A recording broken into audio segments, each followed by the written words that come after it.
For centuries, humanity had searched the stars for life. What they found instead was a dragon. Dr. Illyra Voss stood behind the reinforced observation glass, her arms crossed tightly as she stared into Habitat 7, an isolated biosphere on Luna Station. The creature inside was barely 2 feet long from snout to tail, covered in shimmering sapphire scales, and breathing shallow, smoky puffs of ionized air.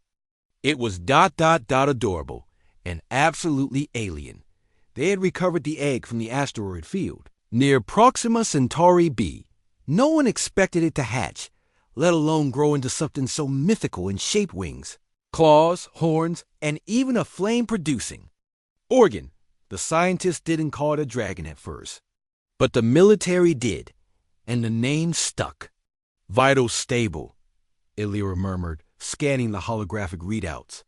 It's responding to temperature shifts and sound. But emotionally, it's flat. It doesn't feel anything. Like it doesn't know it exists. Dr. Kato Han, her assistant, chuckled.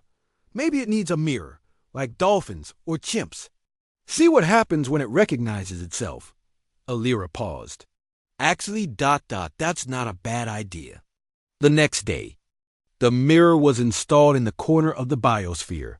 It was a special one, not made of glass, but a nano-reflective alloy that couldn't shatter. Safety first, the tiny dragon approached cautiously. It had never seen anything like it. Number: predators, no siblings, no elders. Just white walls and the occasional robotic arm delivering food. Now, for the first time, it saw itself, or so they thought. It froze. Its wings flared wide. It growled, a low vibration that made the glass tremble. Then, shockingly, it bowed.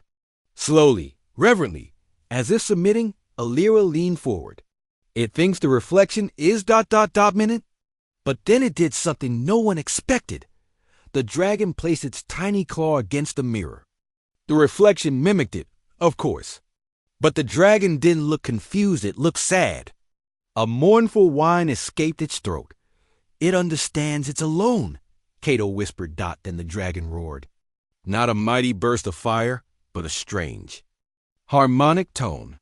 A resonance that pulsed through the room like sonar. It wasn't aggression, it was a signal. On the other side of the galaxy, sensors flared to life. Earth Orbital Command 314 UTC, receiving unknown frequency on deep space channels. A technician shouted. General Adrienne Coe cleared her throat. Source: originates from Luna Station. Repeating tonal sequence. Not random. It's musical. What's the payload? The technician blinked. Emotion? Back on Luna Station, the dragon collapsed, exhausted.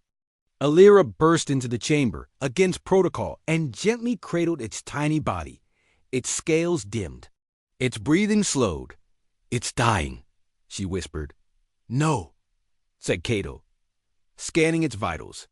It's hibernating. Energy levels are dropping to near zero. It's entering some kind of dormant state. Then the station lights flickered. Alarms screamed. The stars shifted. And something answered. 3 days later, a wormhole opened above the moon. The object that emerged dwarfed any ship Earth had ever built. It was alive. And it wasn't alone. Hundreds of draconic creatures, varying in size and shape, soared through space like celestial whales with wings. The largest, 1 mile long, hovered silently above Luna Station. Its skin shimmered like liquid crystal. Its eyes were glowing stars. Inside the station, the tiny dragon awoke. It rose slowly, climbed onto a pedestal, and stared at the mirror once more. But this time, it didn't see itself. It saw the one that heard its call. Illyra and Kato watched, speechless, as the glass began to glow. Not from reflection, but from communication. Symbols formed. Mathematical, musical, emotional. They're talking through the mirror, Kato said. It's not just glass, it's a relay. That harmonic roar wasn't a cry for help, it was a ping. And this was a scout, Illyra added. A child sent out alone, to see if we were worthy.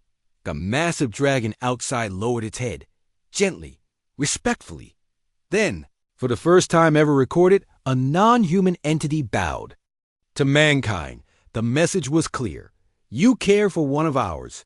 Now, we will care for you. END.